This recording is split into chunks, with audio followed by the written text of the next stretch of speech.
welcome. My name is Jen. I am a gardener up in northern Canada. I am actually a gardener in Grow Zone 3B. And what this means is that we have to get really creative with our gardening because our grow zone is much shorter than most of yours. If you've come and clicked on this video today, you might want to learn how to grow foxgloves from seed. And lots of you are going to be able to just throw your foxglove seeds in the ground in the fall and they'll do their own thing. In some places they are considered invasive, but for us it's really hard to grow them up here. So I have to get started early. It's actually December right now, and so I am starting weeks and weeks and weeks before our last frost. Our last frost is actually the end of May, and believe it or not, I actually had frost June 8th last year. So I do have to get really creative. Foxgloves you will typically see in an English country garden. Every time I think of foxgloves, that's what I'm thinking about, is reminiscing about, is those beautiful English gardens. Some things to note about foxgloves though is they are poisonous. Every part of the foxglove is poisonous. So once they start growing, you're going to want to typically use gloves to handle them, and when you're transplanting them you're going to want to use gloves or you're going to get an upset stomach. Just make sure if you're touching any part of them you just give your hands a really good wash when you're finished. So today we're going to be growing foxgloves. There are different varieties of foxgloves, and some of them actually will flower on their first year. Now foxgloves are typically biannuals, and what does that mean? You plant them the one year and then the next year they flower. So they're like a hollyhock where you have to put the seeds in the ground and then wait a year and then they pop up the next year for you. But I'm going to force them to grow this year for me. So I'm starting them here in December. I've got a couple different varieties. I've got these beautiful ones from West Coast Seeds up here in Canada. West Coast Seeds is actually one of our top companies up here in Canada for non-GMO untreated seeds. So if you want to check them out, the link is in the description below. As well, I've got some from Johnny's down in the States I ordered. These are actually from the Camelot series, and these ones will actually grow the first year. So these are really great for cut flower gardens. They are a lot shorter than your typical foxgloves, but you can check them out as well. Yeah, so what things you're going to need today in order to grow your foxgloves. You're going to want a tray that has no holes in it.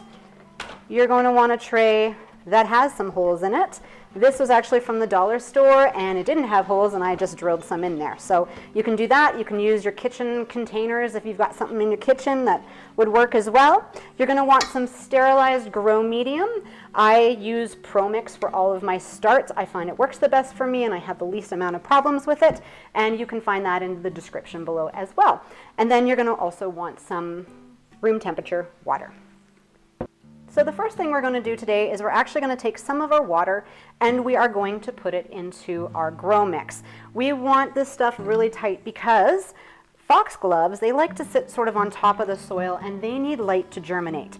We don't want them getting all soupy and falling down into the soil at all. So if we pre-wet this and press it into this tray here, we are going to have the best luck in growing our foxglove. Okay, so we've got our water in here and we're going to just mix this soil around until it becomes sort of moist. We don't want it too sopping wet, but we also don't want it too dry. We need to give these seeds a little bit of moisture to get them going. Okay, and there we have it. And then what we're going to do is we're going to just dump it into this tray here. Okay, there you have it. We got it in this tray, and now what we're going to do is we're going to just press this down. You could actually use a piece of wood if you like to just sort of flatten it out on top, but I'm just using my hands here today. And once we have it all nicely pressed in there, we're going to go ahead and open up our seeds, and we are going to gently sprinkle them on top of this soil here. Look at West Coast Seeds, beautiful packaging. They're such nice packaging, but what I wanted to show you is just how tiny these seeds are. They're so small inside. They're just so fine. You have to be really careful with them. There's a couple different ways we can plant these. We can just use our hands and sprinkle them. We can use a dial that you put these into and you can sprinkle that, and I think I might try that today. Okay, so we have a seed dial here. If you haven't seen one of these before, what you do is you go ahead and put your seeds inside, and it's got a bunch of numbers on the top based on the size of your seeds. And these are really tiny seeds, so we're going to use number 1 today. Okay, so I'm going to go ahead and just pour my little seeds in here. So many of them. And we're gonna set it to number 1. And if you haven't seen these before and you wanted one, I'll put a link in the description below as well. And then what you're gonna do is just give it a little bit of a jiggle here. Boy, do those seeds come right out.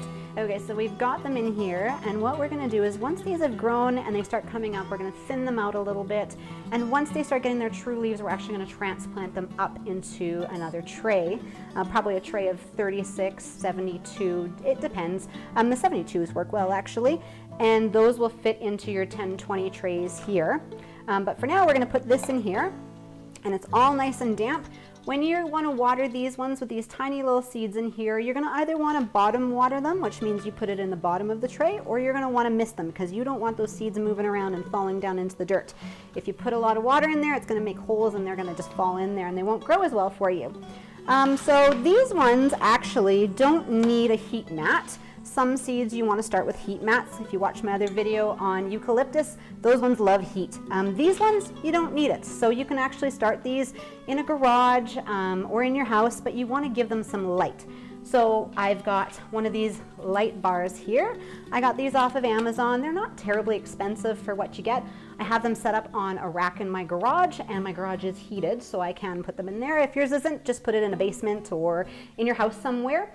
And what you're going to want to do is have that light positioned really, really close to these seedlings. If you have it way up here, your seedlings are going to try to grow up to it, and they're going to go lanky and laggy, and they're going to fall over, and you're going to be sad because you won't be able to help them. But if you have it really close here, as they get taller, you're going to move them further and further away from your seedlings, and that's how you're going to go. You can put a dome on top to start, and that'll kind of keep that moisture in there. Once they have germinated, you're going to want to take that dome right off. That way you don't get mold and mildews and algae and all of that sort of stuff inside your seedlings. And then you're going to grow from there. So hopefully that's helped you. Come back in a couple months and you're going to be able to see sort of a part 2 of this, maybe a part 3 of this as we get these seedlings out to the garden. Thanks for joining. Just hit that subscribe button, hit the bell button, and you can watch more videos that I'm going to be making this summer about growing seeds and starting all your plants from seed. I really appreciate your support. Thanks so much, guys. Bye.